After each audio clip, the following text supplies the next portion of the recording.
રાજપૂત સમાજ ઉત્કર્ષ ભવન બોડેલીના નવા સંકોલનું થયું ભૂમિપૂજન। નમસ્કાર, આપ જોઈ રહ્યા છો લોકદર્પણ ન્યૂઝ નેટવર્ક, ગુજરાતનો પોતાનો અવાજ।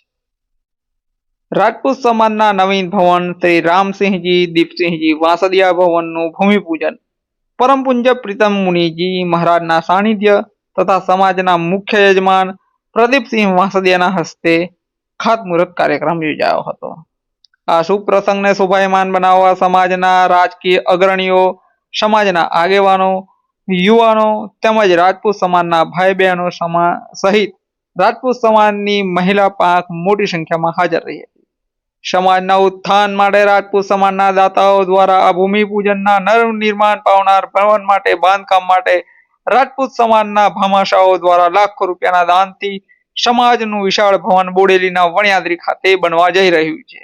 તેનું ભૂમિપૂજન સહિત ખાતમુહૂર્તનો કાર્યક્રમ યોજવામાં આવ્યો હતો। રાજપૂત સમાજ ઉત્કર્ષ મંડળના પ્રમુખ ઘનશ્યામસિંહજી ઘરિયાએ જણાવ્યું હતું કે આજના કાર્યક્રમના સમાજના મુખ્ય દાતા એવા 101 વર્ષીય શતકવીર દાનવીર રામસિંહજી વાંસદિયા દ્વારા ₹51 લાખની માતબાર રકમ આ ભવનના નિર્માણ અર્થે આપવામાં આવેલ છે। ત્યારે રાજપૂત સમાજ દ્વારા રામસિંહ દાદાને ફૂલહારથી સન્માનિત કરવામાં આવ્યા હતા। રાજપૂત સમાજના અગ્રણી એવા કરણસિંહ ચાવડાએ જણાવ્યું હતું કે હવે પરિવર્તનની જરૂર છે।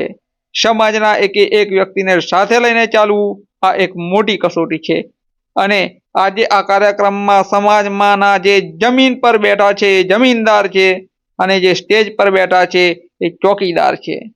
ત્યારે યુવા નેતા એવા યુવરાજસિંહ જાડેજાએ જણાવ્યું હતું કે આજના સમયની યુદ્ધો લડવા માટે કલમરૂપી શસ્ત્રમાં નવી પેઢીએ પારંગત થવું પડશે।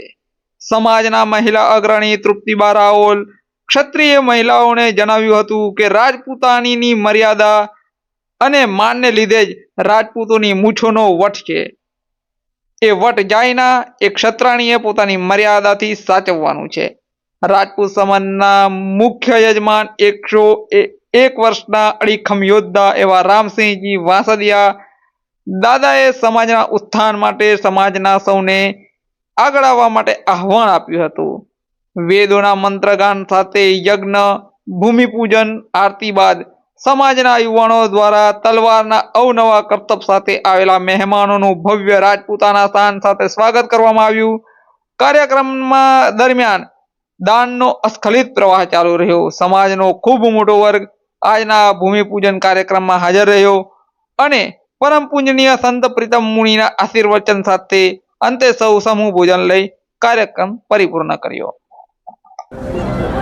જય માતાજી। આજ રોજ રાજપૂત ઉત્કર્ષ મંડળ બોડેલી દ્વારા જે વણિયાદરી ખાતે નવીન ભૂમિપૂજન શ્રી રામસિંહ દીપસિંહ વાંસદિયા ભવનનું નવનિર્માણ થઈ રહ્યું છે, તો ત્યાં શ્રી પ્રીતમ મુનિજીના સાનિધ્યમાં અને મુખ્ય યજમાન શ્રી પ્રદીપસિંહ વાંસદિયા બાપુના કરકમલોથી આ ભૂમિપૂજન થયું છે।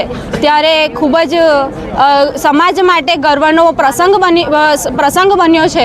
તેમાં સમાજના મોટા યુવાનો, વડીલો, યુવાનો, માતાઓ, બહેનો અને સર્વ આગેવાનો ખૂબ જ તનતોડ મહેનતથી આ કાર્યક્રમમાં અને આયોજનમાં ભાગ લીધો છે। તેનું સમાજ આજીવન ઋણ નહીં ચૂકવી શકે।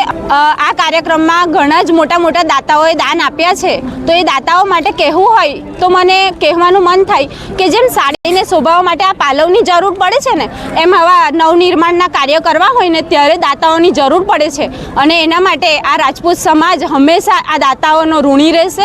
હું હિનાબા રાઠોડ, રાજપૂત સમાજ મહિલા પાંખના દરેક મહિલાઓને પણ સંદેશ પહોંચાડીશ કે ફૂલ નહીં ને ફૂલની પાકડી અહીંયાથી 101થી દાન સ્વીકારવામાં આવે છે, તો આપણી યથાશક્તિ પ્રમાણે આપણે આ સમાજને દાન કરવું જ જોઈએ।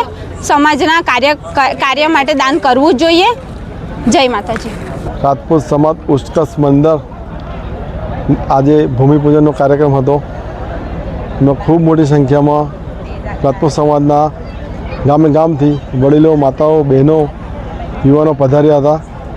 તો ખૂબ સરસ રીતે આ કાર્યક્રમ આખો પૂર્ણ થયો અને જે રામસિંહ દીપસિંહ વાંસદિયા સંકુલ ભવન જે બનવા જઈ રહ્યું છે એની અંદર પોતે રામસિંહ દાદા આપણી ભૂમિપૂજનના કાર્યક્રમમાં હાજર રહ્યા એ આપણા માટે એક ગર્વની વાત છે.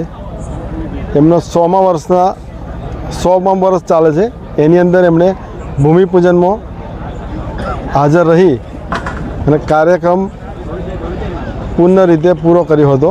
રાજપૂત સમાજ ઉત્કર્ષ મંડળ દ્વારા આજ રોજ નવીન ભવનના નિર્માણ માટે ભૂમિપૂજનનું ખાતમુહૂર્ત કરવામાં આવ્યું હતું.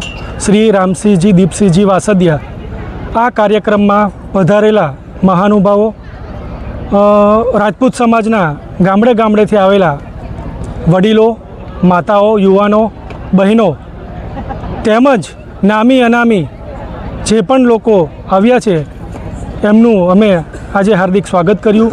અને આ નવા સમાજ ભવન જે બની રહ્યું છે એમાં અસ્ખલિત દાનનો પ્રવાહ સતત વધતો રહ્યો છે અને આ સમાજના લોકોએ ખૂબ જ દાન પણ કર્યું છે. અને આ રાજપૂત સમાજ ભવન જે બનવા જઈ રહ્યું છે એમાં જે તન મન ધનથી આજે યુવાનોએ કામ કર્યું છે એમનો પણ અમે ખૂબ ખૂબ આભાર માનીએ છીએ. અને આ કાર્યક્રમને ખૂબ જ સફળ બનાવવા માટે જે પણ કાર્યકર્તાઓ, સ્વયંસેવકો, વડીલો એ માર્ગદર્શન આપ્યું છે અને આ કાર્યક્રમને સફળ બનાવ્યો છે. જય માતાજી.